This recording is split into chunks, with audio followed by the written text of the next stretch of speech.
Going now to the 2020 race in a new nationwide poll showing Joe Biden leading Democrats with 29%. The Quinnipiac University poll has Bernie Sanders, Beto O'Rourke, and Kamala Harris rounding out the top four in a very crowded field of candidates. But joining me now is one who's trying to break through as well. Democratic presidential candidate Marianne Williamson, best known as a self-help author.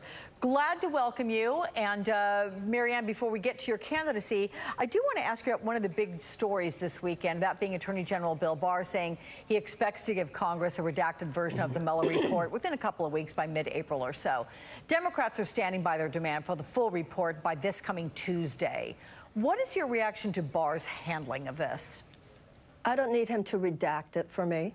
Full transparency is the only thing that is going to make people feel that these questions have been put to bed. The questions will continue to linger until we see the full report. That is the right of the American people. Our money paid for this report. And I don't want to see his redacted version, thank you, any more than I wanted to see his summary.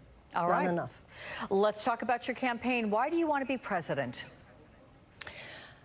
I have spent 35 years working very closely with people who are seeking to navigate the consequences of all the damage done by a very irresponsible political establishment. So I have very strong ideas about what needs to change, and not just change incrementally. We have millions of American children who go to school every single day in schools that don't even have adequate school supplies to teach a child to read.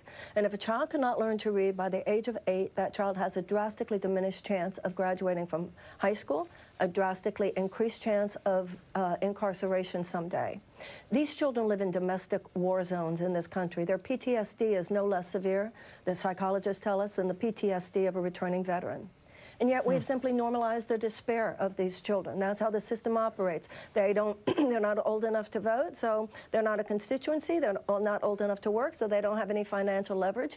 And in a system like ours, which is little more than a system of legalized bribery in our government, how can these children possibly compete with the clout of all these multinational corporate forces who are served first? Yeah. And this advocacy, so these are the kinds of things, whether it's people having to work 2 or 3 jobs every day just to put food on the table, whether it's those children, whether it's people who don't have health care, whether it's people who are so worried about their kids, if their kids get sick, how they're going to pay for college, how am I going to pay for these college loans, why did I fight in this war if I'm not even sure why we fought it? These are the kinds of things I've been seeing every single day in my career for the last 35 years. And I know that incremental changes, just a better version of same old, is not going to change things. And I think the American people are ready to rise up and cause the kind of fundamental disruption that is needed in this country. So you're capitalizing and focusing on a lot of just everyday, average, any man in America, woman in America concerns. Certainly, that said, there are a lot of people who would associate you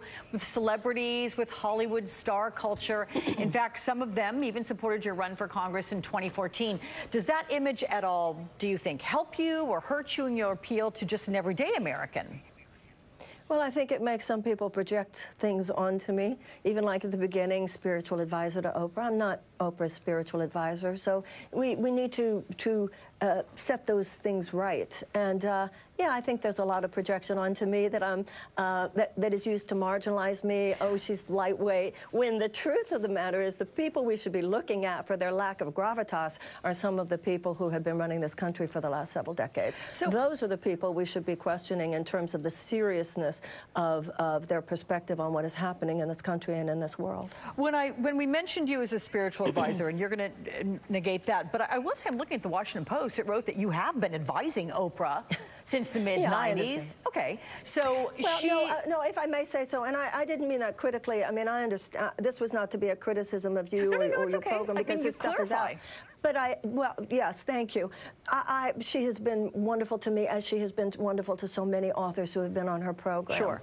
But you know, that doesn't mean that everybody who wrote a book that she likes should be called her advisor. I mean, that's all I'm saying. Okay. And these kinds of things make a difference. You know, they contribute to falsehoods. Do you expect that you would get her support? Is that something you would hope for? I mean, we do know that she interviewed Beto O'Rourke last month in a widely publicized interview, and she didn't necessarily throw her support behind it yet, but...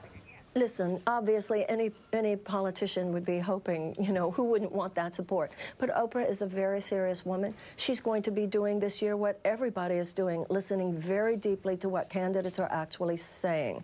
And I'm sure that she will do what she always does, follow her own heart, and she will support, ultimately, if she supports anyone publicly, the candidate who she honestly feels has the vision and the ability to take this country where we need to go.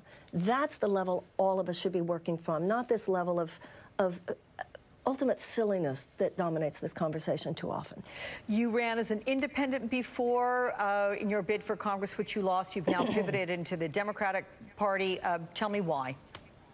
Well, I've always been a Democrat. I have always, however, been aware of the history of the United States.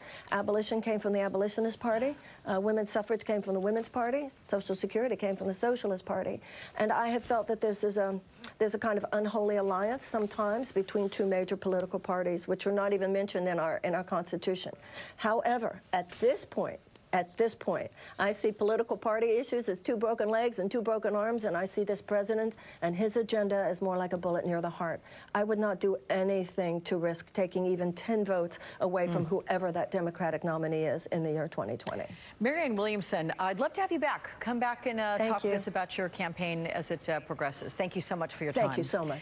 Beto O'Rourke has done a lot of campaigning already, but he's about to hold his official kickoff rally. We're going to bring you his speech as it happens right here on Weekends with Alex Witt.